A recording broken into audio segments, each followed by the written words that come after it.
guys, Dr. Christy Ennis. Today we've got some simple balance exercises that don't require any equipment, and I'm going to show you variations to make them a little bit easier and a little harder so they're great for everybody.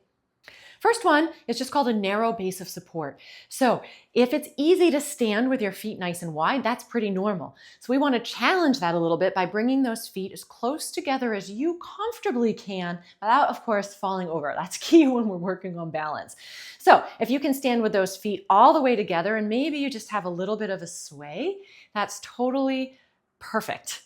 If it is too much and you really feel like you are going to fall over, then you just start by stepping out a little bit. So again, remember for this one, you just want to feel like maybe you have a bit of a sway, but not too much that you're going to fall over. And I have people start out with about 15 seconds to hold, and then you can progress up to a minute. So that's how you make it easier. You just go a little bit wider and a little bit wider until it feels like you feel safe and a little bit unsteady. Now to make that harder, if this standing with your feet together is really easy, you've got two options. You can add some movement from the rest of your body. I tend to like chops.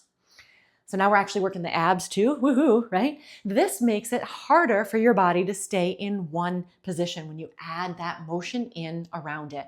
You can also take out your vision, and this one's hard for me. So if you close your eyes, now you can't rely on your vision anymore.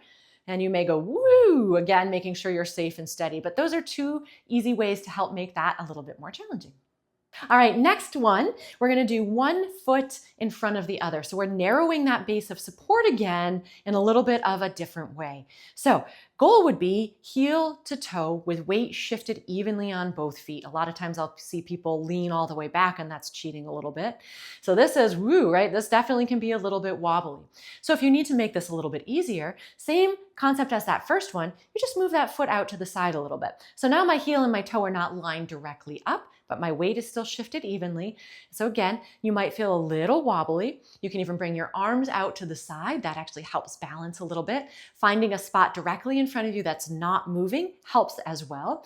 And then you play around with that foot position to make it as wide as you need to feel a little bit unsteady, but know that you're not going to fall.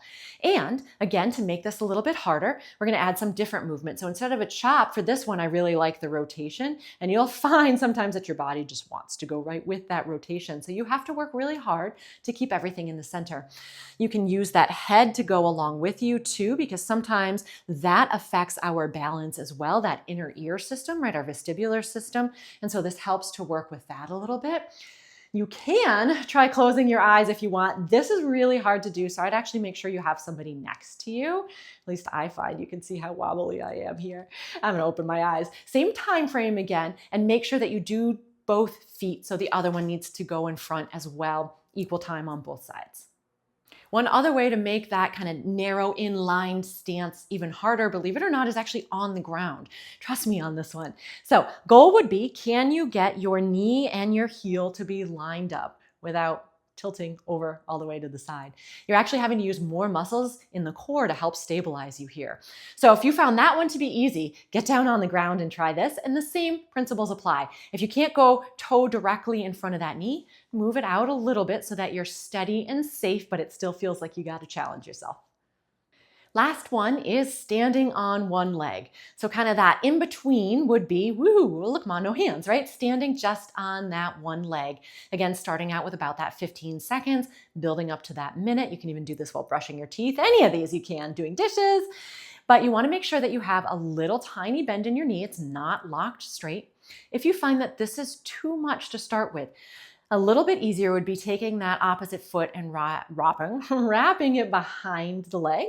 If that's still too much, go ahead and actually put those toes down, and that will give you even more support. Right now we've got it widen that base of support a little bit. So those are ways to make it a little bit easier. Make it a little bit harder. If you're standing on that single leg, bring that opposite knee up to your chest. This alone is definitely hard. Whoopsie, there I go wobbling. If that is not enough, you can even add a little bit more movement with that opposite leg. You can go kick that leg out. Woohoo!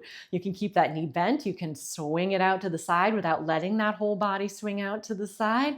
And here you can even add that rotation in with the upper body or that chop as well. I absolutely love helping people get back to doing the activities that they love.